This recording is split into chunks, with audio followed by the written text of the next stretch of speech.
4월 29일 수요 예배 온라인으로 함께 드리시겠습니다. 먼저 찬양 한 곡 함께 하시겠습니다. 우리 소원이라는 찬양인데요. 함께 찬양으로 주님 앞에 나아가겠습니다.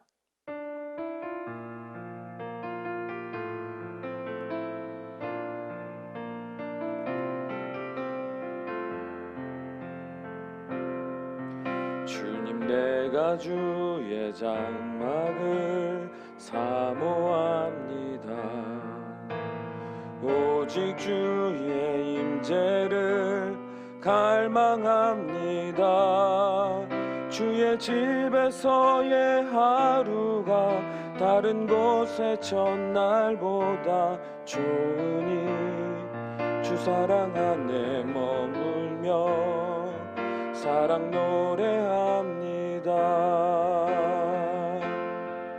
주님, 내가 주의 장막을 사모합니다. 오직 주의 임재를 갈망합니다. 주의 집에서의 하루가 다른 곳의 첫날보다 좋으니 주 사랑 안에 머물며 사랑 노래합니다. 나의 평생에 단 한 가지 소원, 주의 아름다우신 보며 사랑 노래하는 것, 나의 왕 되신 주님의 얼굴 구하며 주 사랑 안에 머물러 사랑 노래합니다. 나의 평생에 단 한 가지 소원, 주의 아름다우신 보며 사랑 노래하는 것, 나의 왕 되신 주님의 얼굴 구하며 주 사랑 안에 머물러 사랑 노래합니다.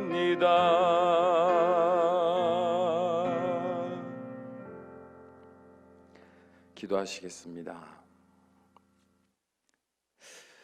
사랑이 많으신 아버지 하나님, 우리가 이 땅을 살아가면서 꿈꿀 것, 구할 것 무엇인가 날마다 기억나게 하시고 떠오르게 하시고, 그래서 우리의 기도 제목 되게 하여 주시기를 간절히 원합니다. 주여, 우리가 오늘을 살면서도 꿈꾸는 것은 내일을 더 완벽하게, 더 풍성하게 사는 것을 꿈꾸는 사람들이 되는 것이 아니라 내가 너무나도 사랑하는 그 하나님을 언제나 사모함으로 그 하나님과 영원히 함께 살아갈 그 하나님의 나라를 소망함으로 오늘을 살아낼 수 있는 믿음의 사람들이 될 수 있기를 원합니다. 우리가 무엇을 꿈꾸며 사느냐는 오늘의 소망이 되며 내일의 기도의 제목이 되고 오늘의 기쁨의 기준이 되며 우리의 삶의 힘이 되는 줄로 믿사오니, 주여, 우리가 이 신앙생활을 하면 할수록 하나님을 더욱더 사랑하여 이 땅에서의 소망이 아니라 저 하늘의 소망을 더욱더 우리의 마음 깊숙이 새겨 참된 믿음의 가치로 삶의 목적으로 세워져가는 복된 인생들이 될 수 있도록 축복하여 주옵소서. 오늘 말씀을 통하여 이 주님을 향한 우리의 마음의 바른 의식이 깨어나게 하셔서 더욱더 온전한 믿음으로, 진실된 믿음으로 하나님 앞에 나아갈 수 있는 귀한 인생들이 될 수 있도록 성령님이여 우리의 마음을 주관하여 주시옵소서. 예수님의 이름으로 기도합니다. 아멘. 오늘 함께 보실 말씀은 고린도전서 13장 1절에서 3절까지의 말씀입니다. 고린도전서 13장 1절에서 3절까지의 말씀, 우리 한 목소리로 함께 합독하겠습니다. 내가 사람의 방언과 천사의 말을 할지라도 사랑이 없으면 소리나는 구리와 울리는 꽹과리가 되고, 내가 예언하는 능력이 있어 모든 비밀과 모든 지식을 알고 또 산을 옮길 만한 모든 믿음이 있을지라도 사랑이 없으면 내가 아무것도 아니요 내가 내게 있는 모든 것으로 구제하고 또 내 몸을 불사르게 내줄지라도 사랑이 없으면 내게 아무 유익이 없느니라. 아멘. 오늘 말씀의 제목은 하나님의 사랑을 발견하지 못하면이라는 말씀의 제목으로 은혜를 나누려고 합니다. 이제 얼마 뒤면 어린이날이 다가옵니다. 벌써부터 아이들은 어린이날 내가 무엇을 받을 수 있을까 들뜬 마음으로 기대하고 있을 거라 생각합니다. 어린 아이였을 때는요, 이런 어린이날이라든지 특별히 성탄절이라든지 자신의 생일이라든지 그런 특별한 날이 되면 항상 들떠 있었던 기억이 있습니다. 우리가 어렸을 때도 왜 그런 날은 항상 들떠 있지 않았습니까? 왜냐하면 그날은 부모님으로부터 특별한 선물을 받을 수 있는 날이었기 때문에 그렇습니다. 지금 생각해 보면 참 별것도 아닌 작은 장난감이었는데 그때는요, 그 장난감, 그 선물 하나 받게 되면 마치 온 세상을 가질 것처럼 몇 날 며칠을 행복해하지 않았습니까? 근데요, 이제 이 어렸던 자녀들이 나이를 먹으면서 조금씩 성장하게 되면 이제는 작은 장난감 선물을 기뻐하지 않게 됩니다. 이제는 그런 선물보다 뭐를 더 중요하게 생각해요? 네, 돈입니다. 이제 돈이 어떤 가치가 있는지를 알게 된 거죠. 그러니까 장난감 선물보다 돈을 선물로 받는 것을 좋아하게 됩니다. 그래서 부모님들도 이를 잘 아는 터라 어느 때부터인가 특별한 기념일에 선물이 아닌 돈을 주게 됩니다. 그러면 아이들은 자기 지갑에 두둑하게 들어있는 돈을 보면서 또 그렇게 즐거운 마음으로 몇 날 며칠을 살아가죠. 이제 그 어렸던 자녀들이요, 이제 점점 성장하여 성인이 되고요, 더 이상 부모님으로부터 장난감도 용돈도 받을 필요가 없는 사람이 되어 갑니다. 그리고 이제는 오히려 부모님을 위한 특별한 날에 선물이든지 용돈이든지 드릴 수 있는 어른이 되었어요. 그렇게 시간이 흘러 연세를 드신 부모님은 이 땅을 떠나 하늘나라로 가시고 그 어렸던 자녀들은 이제는 나이 많아 보이던 부모님의 모습으로 바뀌어졌습니다. 저도 이렇게 자녀들을 낳아서 키우는 부모가 될 거라고 생각은 했지만 막상 그날이 오니 지난 날이 되게 아련한 기억이 되고, 와, 내가 벌써 나이가 이렇게 됐네. 연세 많으신 분들이 저보다 많으신 분들에게 죄송하지만 그런 생각을 하게 되는 거예요. 이제 저도 또 이 어린 자녀들도 이제 성장해서 어느덧 자녀들을 돌보는 부모가 되게 됩니다. 그때 부모가 된 자녀들은 비로소 먼저 떠나보낸 그 부모님들이 자신에게 주었던 것이 무엇이었는지 알게 됩니다. 어린 아이였을 때 선물로 받았던 장난감, 그리고 용돈, 특별한 어떤 수많은 부모님으로부터 받았던 것들을요, 이제는 결국 나도 자녀들에게 주는 입장이 되고 나니까요, 뭐를 깨닫게 되냐면 나에게 주었던, 부모님이 주셨던 그 모든 것들은 결국 나를 너무도 사랑했던 부모님의 마음이었다는 걸 알게 됩니다. 어렸을 땐 당장 내가 받을 선물이 무엇이냐에 모든 관심이 있었지만 이제 나이 들어 어른이 되고 자신 또한 부모가 되어 자녀들에게 선물을 주는 입장이 되고 나니까 그 모든 선물에는 자녀를 누구보다도 끔찍하게 사랑하는 부모님의 마음과 정성이 담겨있다는 사실을 알게 되었다는 거예요. 부모가 되고 나니까. 그렇게 나이를 먹고 나서야 이제는 부모의 마음을 알게 된 거죠. 어렸을 때는 받을 것에만 관심이 있었지만 나이 들고 부모가 되고 나서야 부모님 이거 하나 나 해주려고 얼마나 많이 애를 쓰셨는가를 알게 돼요. 그러나 부모님은 먼저 떠나셨죠. 그래서 많은 사람들이 이런 얘기를 합니다. 부모님 살아계실 때 잘 해드리라고. 부모님 살아계실 때 잘 해드리세요. 저도 이런 말 정말 많이 들었거든요. 그렇게 말씀하시는 이유가 뭘까요? 부모가 되고 나이를 먹고 나니 이제는 어렸을 때 몰랐던 부모의 마음, 그 사랑을 알았기 때문에 그렇습니다. 우리 그리스도의 삶도 마찬가지인 것 같습니다. 처음에 예수님을 믿고 나서 하나님으로부터 받는 은혜들이 얼마나 황홀하고 기뻤는지 모릅니다. 그냥 예배 자리만 나와도 막 감격스럽고요, 눈물이 나고요, 말씀을 들으면 한 구절 한 구절이 내 마음을 위로하고 힘을 주고 용기를 갖게 하고 내 삶의 분명한 존재의 어떤 가치가 하나님 안에서 얼마나 의미가 있는지를 깨닫고 나면서 막 이전에 누리지 못했던 그 자존감, 그 기쁨을 누리게 되는 경험 우리는 많이 했을 겁니다. 특별한 집회가 열릴 때면 이전에 상상도 못했던 영적 환희를 우리는 경험도 해봤고요. 말로만 듣던 은사들을 선물로 받아보기도 했습니다. 영적으로 아주 충만한 그 첫사랑의 때를 우리는 많이 경험해 보셨지 않습니까? 그뿐 아니라 실제의 삶에서도 돈이 부족해서 하나님께 기도하면 하나님은 정확한 때에 내가 필요한 만큼, 아니 때로는 그보다도 더 많은 것들로 우리의 인생의 부족한 부분들을 채워주셨던 경험들도 있으실 겁니다. 육적인 삶에서도 마찬가지로 말이죠. 제가 한번 말씀드렸는지 모르겠지만 예전에 시골에서 목회할 때 한겨울 이제 첫째 아이를 아내가 갖게 됐습니다. 만삭에 되어 이제는 아이를 출산할 때가 다 됐고, 그래서 조금씩이라도 운동을 해야 된다 그래서 이렇게 뚝방길, 강가 뚝방길을 둘이 이렇게 낮에 걷고 있었습니다. 그러다가 아내가 문득 사골국이 먹고 싶다는 거예요. 그때만 해도 교회 재정이 어려워서 적은 성역비를 받았던 때라서 지출을 마음껏 할 수 없는 형편이었습니다. 아내가 사골국을 먹고 싶다는데 그럼 어떻게 해야 되는지 너무 막막하고, 그래서 그러면 이따가 오후에 정육점에 가서 그 뼈를 사서 어떻게 하는지 물어보고 한번 내가 해줘 보겠다, 뭐 이런저런 이야기를 했습니다. 그러면서 이제 뚝방길을 걷고 집으로 돌아오는데, 이제 도로를 건너서 집으로 돌아오는 그 첫 입구에 집이 한 채가 있습니다. 이제 교회를 다니시지 않는 동네 어르신이 사시는 집인데, 그 집에 아주머니하고 이제 아저씨가 사셨었어요. 근데 저희가 길을 건너서 이렇게 들어오는데 아주머니가 저희를 보자마자 잠깐만 기다리라고 그러더니 집으로 들어가서 정말 큰 솥을 낑낑대고 들고 나오시는 거예요. 그래서 이게 뭔가 하고 이제 가만히 보고 있었더니 뚜껑을 열어 보여주시면서 우리 사모님 생각이 나서 어젯밤부터 사골국을 밤새도록 잘 이렇게 낮은 불로 해서 구웠다는 거예요. 그래서 이거 먹고 힘내서 이제 출산 때 다 된 것 같은데 건강한 아이 출산하시라고 이러면서 큰 솥으로 사골국을 주셨습니다. 저는 그때 특별히 저의 형편 때문에 또 제가 또 제 아내가 가질 수 없는 어떤 수많은 선택 사항들 때문에 하나님을 불평하거나 원망하지는 않았습니다.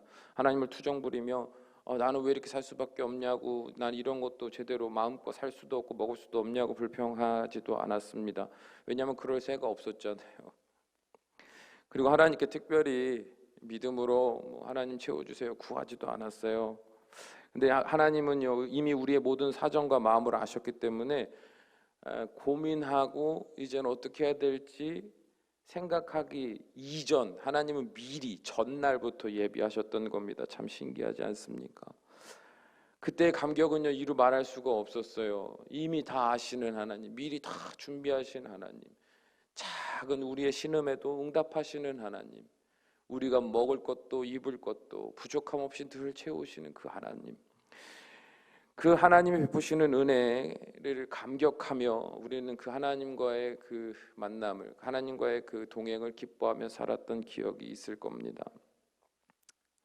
그리고 이후로도 우리는요 여전히 하나님을 바라보며 그런 기대를 할지도 모르겠습니다. 나를 사랑하사 나를 도우시는 하나님, 그래서 내 모든 필요, 영적인 어떤 필요든 육적인 필요든 오늘도 채우실 그 하나님을 우리는 기대하고 또 바라보며 살고 있을지도 모르겠습니다. 여러분은 어떠십니까? 과연 이런 신앙생활의 태도가 문제가 될 수 있을까요? 처음에도 말씀드렸지만 하나님에게 무언가를 바라고 기대하며 살아가는 믿음은요 나쁜 믿음이라고 할 수는 없습니다.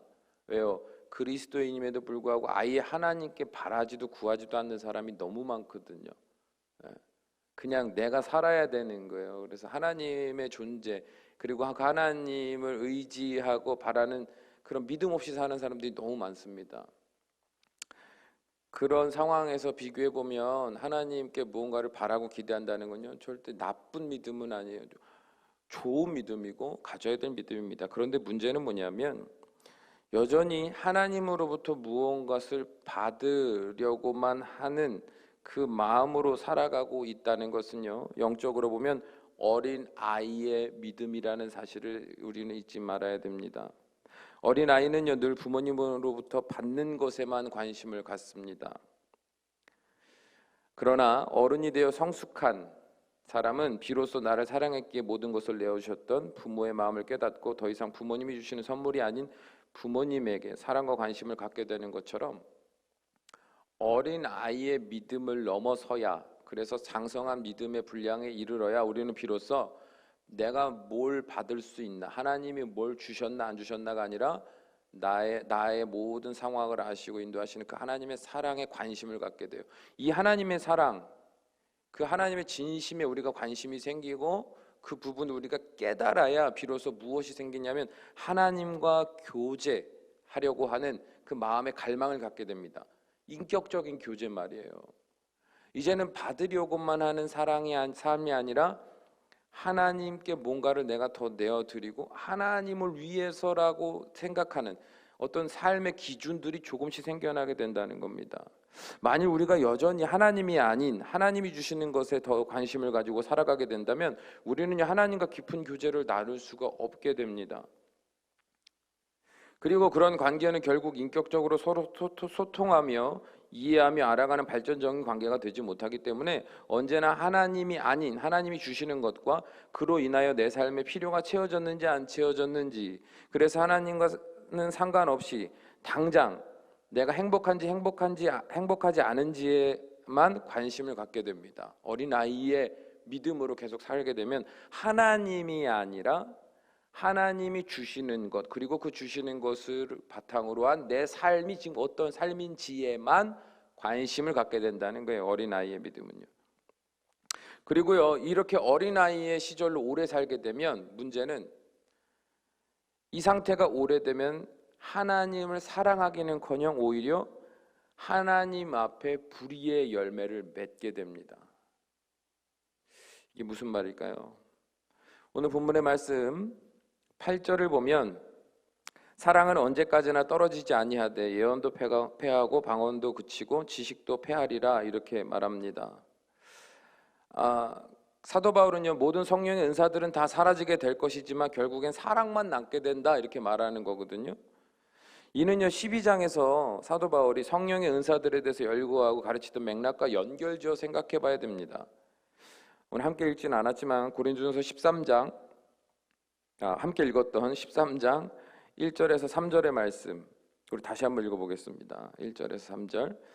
내가 사람의 방언과 천사의 말을 할지라도 사랑이 없으면 소리나는 구리와 울리는 꽹과리가 되고, 내가 예언하는 능력이 있어 모든 비밀과 모든 지식을 알고 또 산을 옮길 만한 모든 믿음이 있을지라도 사랑이 없으면 내가 아무것도 아니요 내가 내게 있는 모든 것으로 구제하고 또 내 몸을 불사르게 내줄지라도 사랑이 없으면 내게 아무 유익이 없느니라, 이렇게 말합니다.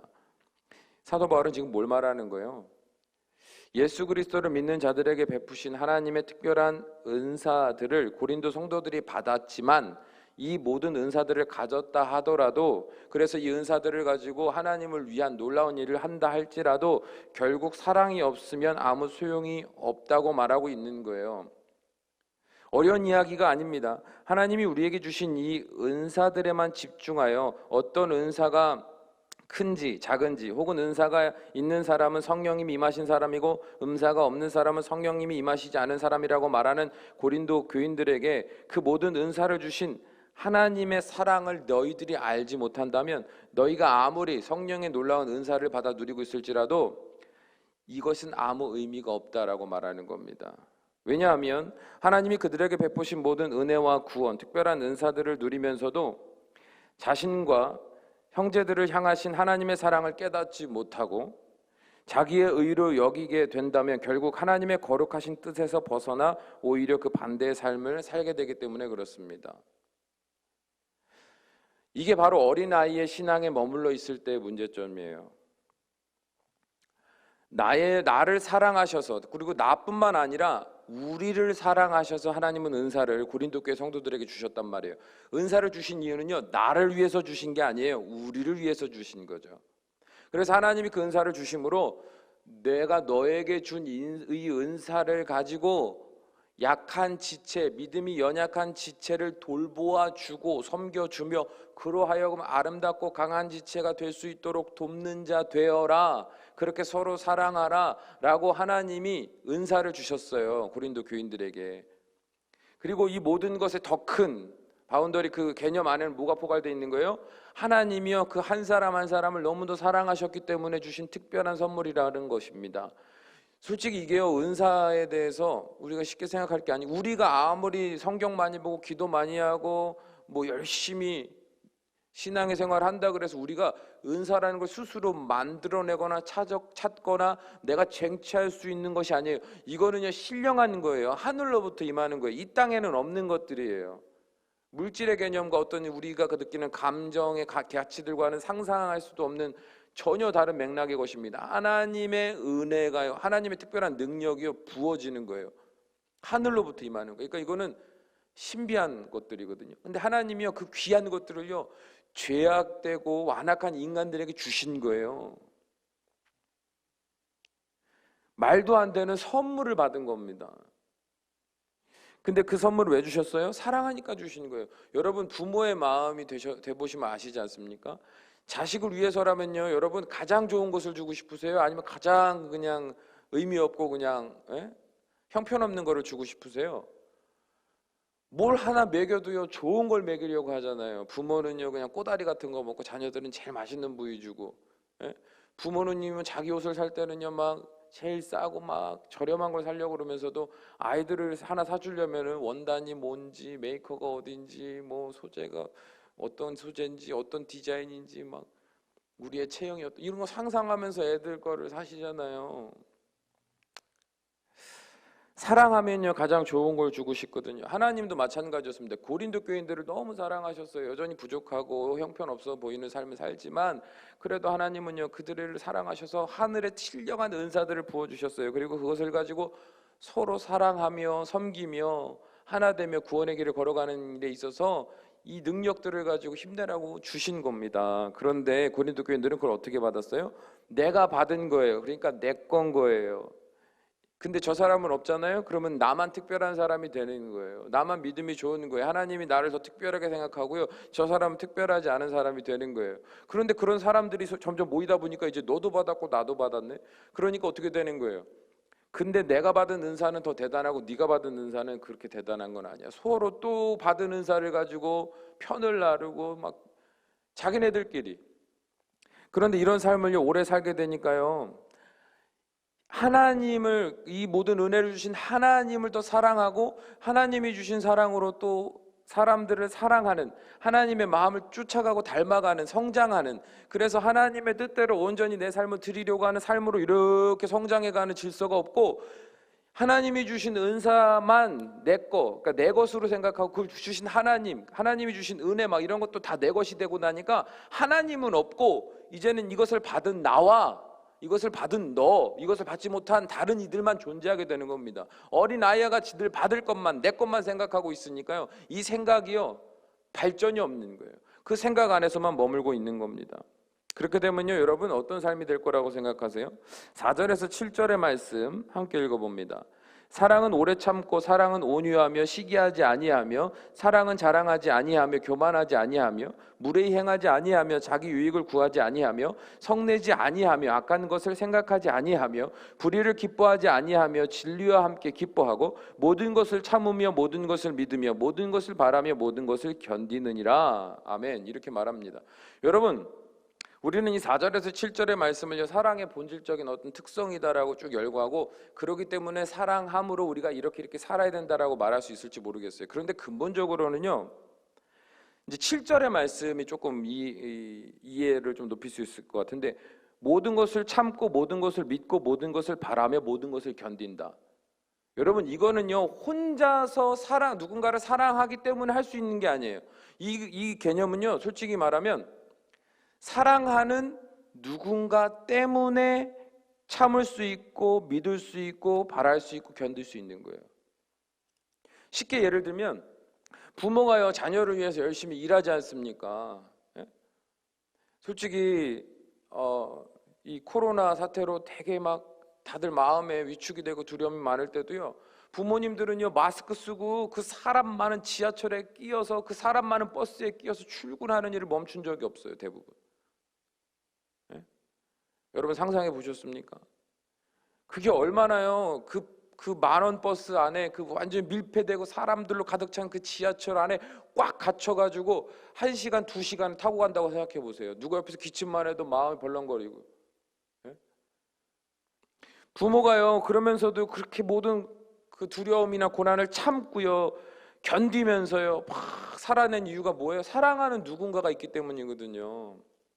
그런데 여러분, 우리가 이걸 잊지 말아야 되는 게요, 그러면 이웃을, 내 주변에 있는 사람들을 사랑하기 때문에 이 사랑의 어떤 인내를 가지고, 어떤 성실함을 가지고 살 수 있느냐? 솔직히 이 개념보다 먼저 돼야 될 개념이 있어요. 우리가 이걸 자꾸 잊어버리는데, 사랑은요, 흘러가는 거거든요.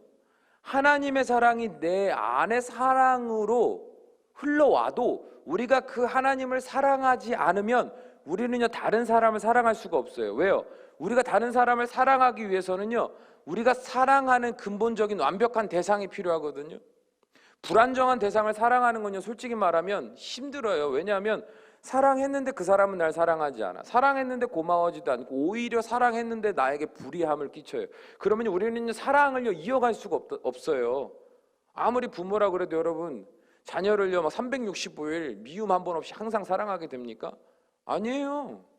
늘 자기 자신과의 싸움이잖아요. 저렇게까지 나에게 하는데 내가 사랑해야 하는가? 내가 더 희생해야 하는가? 늘 고민하고 갈등하고 막 치열하게 기도하잖아요. 근데요, 우리가 하나님의 사랑을 알고 그래서 하나님 우리가 사랑하게 되잖아요. 그러면요, 우리는요 모든 것을 참고 믿고 바라고 견딜 수 있는 거예요. 왜요? 그 하나님의 사랑은요 완전하거든요. 그 사랑에 내가 기대는 거예요. 그 사랑 안에 내가 푹 들어가는 거예요. 그래서 늘 내 뒤가, 내 삶이 든든한 거예요. 날 사랑하시는 하나님을 내가 믿으니까. 그러니까 그 하나님을 내가 사랑하게 되고 그 하나님 생각하고 그 하나님 때문에 내가 참는 거예요. 그 하나님 때문에 내가 견디는 거예요. 저 사람을 사랑하는 일에 있어서 어려움의 모든 것을 말이죠. 그렇게 돼서 하나님의 사랑과 이웃 사랑이 가능하게 되는 거거든요. 하나님을 사랑하지 않는 사람은 이웃을 사랑할 수가 없어요. 하나님을 사랑한다고 말하면서요, 그 하나님을 사랑하기 때문에 이웃을 사랑하지 않고 미워하고 때리고 학대한다? 아니, 말이 안 되죠. 그 하나님을 진짜 사랑하면요, 그 하나님 때문에 내가 참는 거예요. 내 하나님 원하는 거, 하나님 기뻐하는 거 드리고 싶으니까.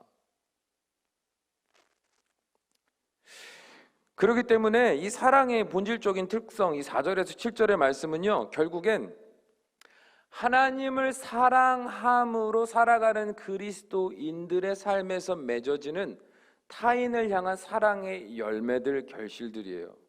하나님이 나에게 주신 은사, 은혜, 그것에 감격하고 그 안에 담겨진 하나님의 사랑을 깨닫고, 그래서 하나님을 나도 사랑하게 되어, 그래서 나도 하나님처럼 사랑하는 그 삶을 지향하는 삶 가운데 맺어지는 열매다, 이 말입니다. 그런데 어린아이의 믿음, 여전히 하나님으로부터 받을 사랑, 그래서 받은 그 은혜, 은사들, 그것을요 내 것으로 여기고 이제는 그것에만 집중하고 그것으로 연결된 내 삶이 잘 되냐 안 되냐, 해결됐냐 해결되지 않았냐, 막힘없이 쭉쭉 가냐 못 가냐, 형통하냐 불통하냐, 이런 거에만 관심을 가진 사람들은요, 이제는 하나님의 은혜와 사랑을 받아놓고도 이게 내 것이 돼서 맺는 열매가 달라집니다. 이 사랑의 본질의 특성의 정반대의 것을 생각해 보면 쉽게 알 수가 있어요.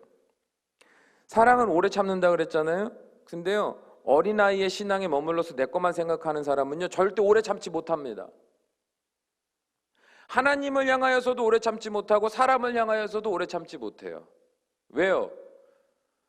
하나님의 뜻 필요 없고 저 사람, 상대방의 입장 필요 없고 지금 내가 받는 것만, 내가 누리는 유익만 생각하거든요. 그러니까 참지를 못하는 거예요. 답답하죠. 막 억울하죠. 속상하죠. 그러니까 막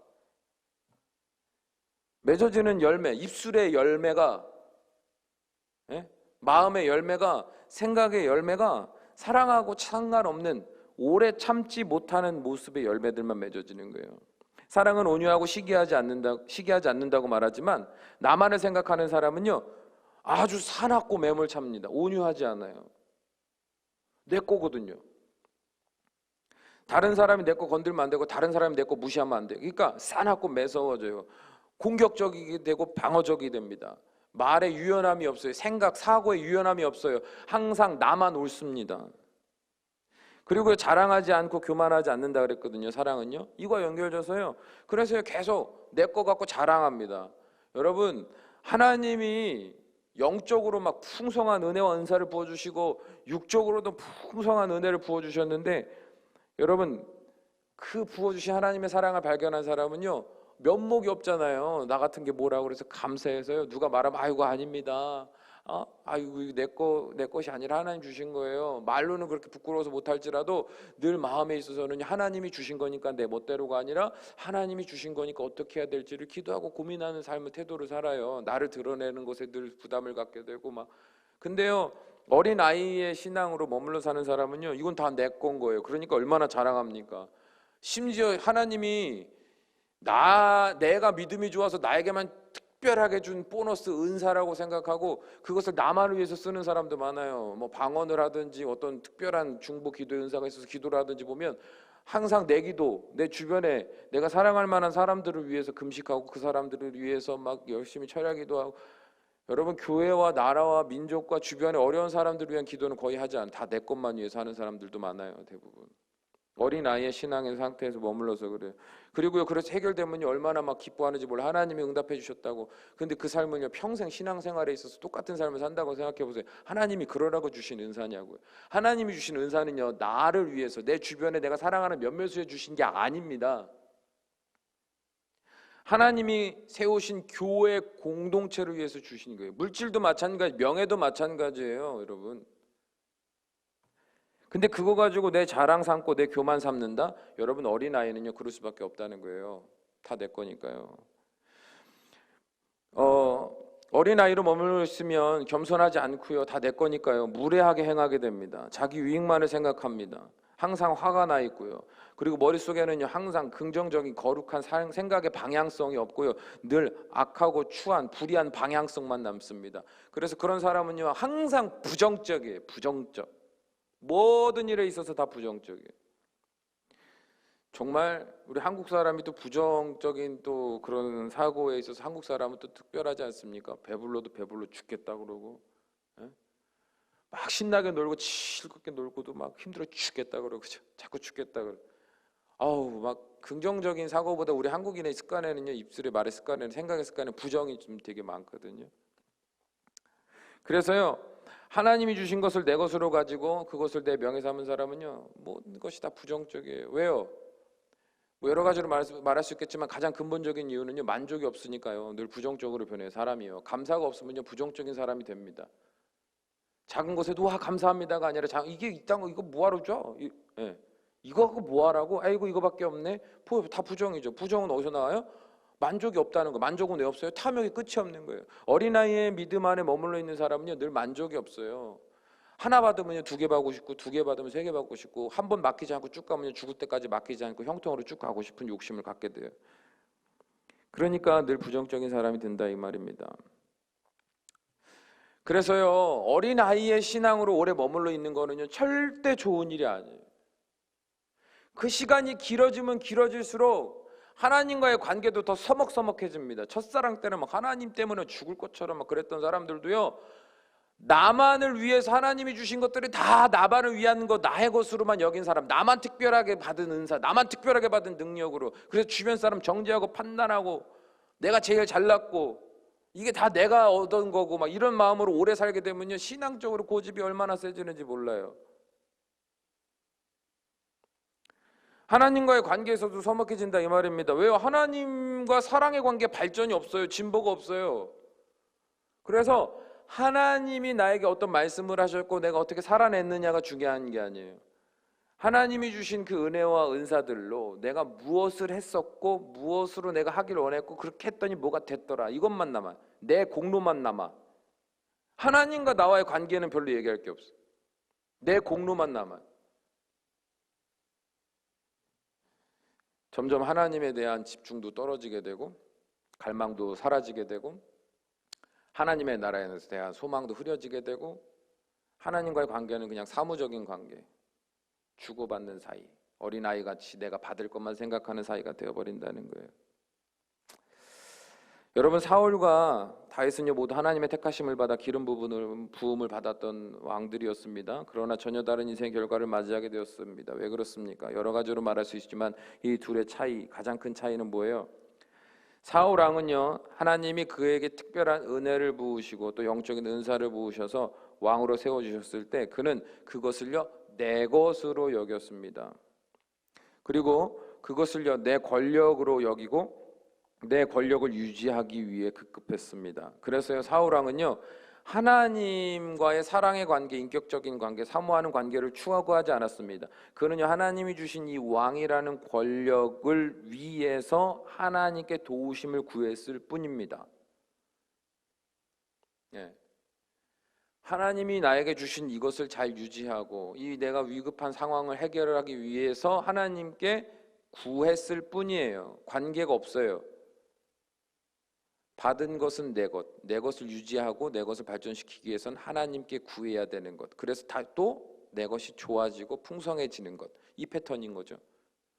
나를 사랑하신 하나님에겐 별로 관심이 없었어요. 그래서 심지어 사무엘이 죽은 이후로 하나님이 아니라 박수를 찾아가서 그 죽은 사무엘의 영혼을 불러내라고 하지 않습니까? 그 이유는 뭐예요? 인격적인 관계를 위해서입니까? 아니에요. 지금 여전히 나를 위해서 심지어 귀신까지 끌어올리라 이렇게 이야기하는 겁니다. 다윗은 어땠습니까? 다윗은요 왕이 될 수 있었던 모든 것이 하나님의 은혜와 사랑으로 인한 것임을 잊지 않았습니다. 그래서 그는 위대한 왕이 되어서도 자신이 거할 왕국만이 아니라 하나님이 거하실 성전을 건축할 소망도 갖게 돼요. 여러분 이게 쉬운 것 같지만요 하나님을 사랑하지 않으면 가질 수 없는 거예요. 나는 좋은 거 먹고 입고 자고 하면서 내가 사랑하는 사람들에게 관심이 없다. 그거는 사랑하지 않는 거예요. 말이 사랑이지, 말이 공경이지. 그건 사랑 안 하는 거예요. 좋은 거 있으면 먼저 생각나고 떠오르는 게 맞는 거죠. 응? 다윗은요 하나님을 사랑했어요. 그래서요 자기가 좋은 집에 왕궁에 거하다 보니까 하나님이 너무 생각나는 거예요. 하나님께 너무 죄송한 거예요. 다윗은요 자신을 사랑하신 하나님을 사랑하는 사람이었습니다. 고난 속에서도요 하나님을 원망하거나 하나님을 미워하거나 내가 오늘 힘든 처지에 매여 있지 않았고요. 그런 상황에서 매이고 있는 상황이 된다 할지라도 이내 나를 사랑하사 여지껏 인도하셨던 목동이었던 나를 이 자리까지 인도하셨던 그 하나님의 사랑, 그 하나님 자체, 그 하나님 존재에 집중하여 항상 하나님을 찬양했어요. 하나님이 결국엔 나를 사랑하셔서 이 원수들로부터 나를 이기게 하시고 하나님께서 오히려 더 아름다운 나를 주실 겁니다. 하나님을 사랑함으로 그 하나님께 집중했다 이 말입니다. 하나님은요 그런 다윗을요 어떻게 하셨어요? 하나님도 사랑하셨죠. 이 사랑은요 소통이에요. 소통. 주세요. 왜 안 해주셨어요? 이건 사랑이 아니잖아요. 그걸 제발 사랑이라고 생각하시지 않으셨으면 좋겠어요. 주세요. 왜 안 하셨어요? 라고 말하는 게 사랑입니까? 그렇게 기도하는 게 사랑입니까? 그게 그렇게 말하는 그 기도하는 게 온전한 믿음입니까? 아니에요. 하나님은 하실 말이 없어요. 왜요? 들을 마음이 없잖아요. 하나님의 마음을 궁금해하지도 않고 오늘날 나를 향하신 우리를 향하신 하나님의 그 감정이 어떤지 궁금하지도 않고 하나님을 위해서라면 내가 뭐든지 다 드릴 수 있는 그 간절한 사랑의 마음이 없는 상태에서 하나님이 뭐라고 말씀하시겠어요? 말씀하실 게 없는 거예요. 말씀을 안 하시는 게 아닙니다. 응답을 안 하시는 게 아니에요. 내가 그런 마음으로 하나님을 대하는데요. 하나님이 무슨 말을 하시겠냐고요. 말씀을 하셔도 우리에겐 들리지 않을 거예요. 왜요? 내가 가지고 있는 마음에서는 그런 마음, 하나님의 마음과 말 뭐 이런 거에 별로 관심이 없기 때문에 들려줘도 별로 관심이 없어요. 그러니까 우리는요 영혼 구원이나 열방 회복이나 이런 말들을 그렇게 많이 들어도 솔직히 말하면 모르겠어요. 얼마나 관심을 가지고 살고 있는지. 사랑하는 여러분, 우리가 이 땅을 살면서 하나님을 믿음으로 얼마나 많은 은혜를 누렸는지 모릅니다. 여러분 다 기억나시죠? 영적으로도 육적으로도 우리가 상상할 수 없었던 수많은 은혜들을 누리며 살았습니다. 우리가요 그 은혜를 누리면서 정상적으로 신앙생활을 잘해왔다면 우리는요 그 시간이 지나면 지날수록 하나님을 더욱더 사랑하는 사람이 되어 갔을 겁니다. 이제는 하나님이 나에게 아무것도 안 주셔도 그냥 하나님이 안 주시는 이유가 있는 걸 굳게 믿는 사람이 되어 갔을 거예요. 심지어 고난이 온다 할지라도 하나님이 그런 고난을 그냥 주신 것이 아니지라고 믿는 믿음으로 하나님을 여전히 바라보는 그 마음의 태도로 성장해 갔을 거예요. 정상적으로 신앙생활을 해왔다면. 그리고 더 나아가 이제는 받을 것만 계수하는 내가 아니라 하나님을 사랑하기 때문에 내가 뭘 드릴 수 있을까? 세상 사람들은 세상의 기준에서 보면 왜 그렇게까지 하니? 왜 그런 삶을 사니? 라고 말할지 몰라도 그들의 말에 막 눈치 보이고 그들이 나를 어떻게 볼까 신경 쓰고가 아니라 그러거나 말거나 나는 하나님을 사랑하니까 내 모든 시간, 물질, 열정, 에너지를 다 드릴 수 있는 거예요. 때로는요, 교회 공동체 안에서도 다른 누군가 때문에 상처받고 힘들어도 그래도 하나님이 앞에 기도하고 하나님을 생각하면 그들까지도 불쌍히 여기시는 하나님의 마음을 내가 느끼게 되고, 그러면 그 하나님의 마음이 그러시니까 나도 그 하나님의 마음 앞에 같이 엎드려서 같이 사랑하고 용서할 수 있는 마음 달라고 기도하는 그런 겸손한 태도들이 이렇게 우리 삶에서 열매 맺어가게 된다는 거거든요. 지금 여러분의 신앙의 경력은 얼마나 되셨습니까? 연수는 얼마나 되셨나요? 그리고 여러분의 오늘의 신앙의 태도는요, 어떤 열매를 맺고 있으며 하나님과 어떤 관계를 맺어가고 계십니까? 바라기는 우리가 하나님을 더 사랑할 수 있는 사람들이 되어가는 믿음의 바른 길을 걸어가길 원합니다. 이제는 내가 오늘 무엇을 누리고 있느냐 보다 그 모든 것을 누리게 하신 하나님께 좀 집중하는 생각의 훈련을 좀 많이 하셨으면 좋겠어요. 그래서 예전에 그런 거 많이 했었잖아요. 감사 노트 쓰기 막 이런 거. 추수감사주일만 하는 게 아니에요. 감사 노트. 이거는요, 솔직히 말하면 목적은 뭐예요? 노트를 채웠냐 못 채웠냐가 아니죠. 그 모든 것을 주신 하나님께 집중하는 훈련을 시키는 거예요. 이 감사 훈련을 하는 거는. 그러니까 한번 생각해 보세요. 오늘도 하나님이 이렇게 내 생명을 지켜주시고 먹을 걸 주시고, 그리고 거기서 넘어서서 나를 위한 감사를 넘어서서 그러나 그러지 못한 사람들에게도 좀 눈을 돌릴 필요가 있어요. 일부러라도. 그 노력이에요. 저절로 되는 거. 의식적으로 노력해야 돼요. 그래서 내 주변에 어려운 사람들, 또 어려운 나라들, 여러 가지로 고통받고 있는 사람들을요, 우리가 좀 집중해. 왜요? 하나님의 시야 관점은요, 그곳에도 있거든요. 그리고 그곳에서 하나님 가슴 아파하시는 게 얼마나 큰지 몰라요. 하나님을 믿지 않는 이웃들을 향하여 하나님 바라보시면 얼마나 가슴 아파하시는지 몰라요. 그러니까 내가 사랑하는 하나님이 어디를 보고 가장 가슴 아파하시는지, 이 시기에 하나님은 무엇 때문에 슬퍼하실지를 좀 관심을 갖고 하나님을 바라보면 우리도 그게 보이게 된다는 거죠. 그래서 우리가 실제적으로 할 수 있는 일이 무엇인가?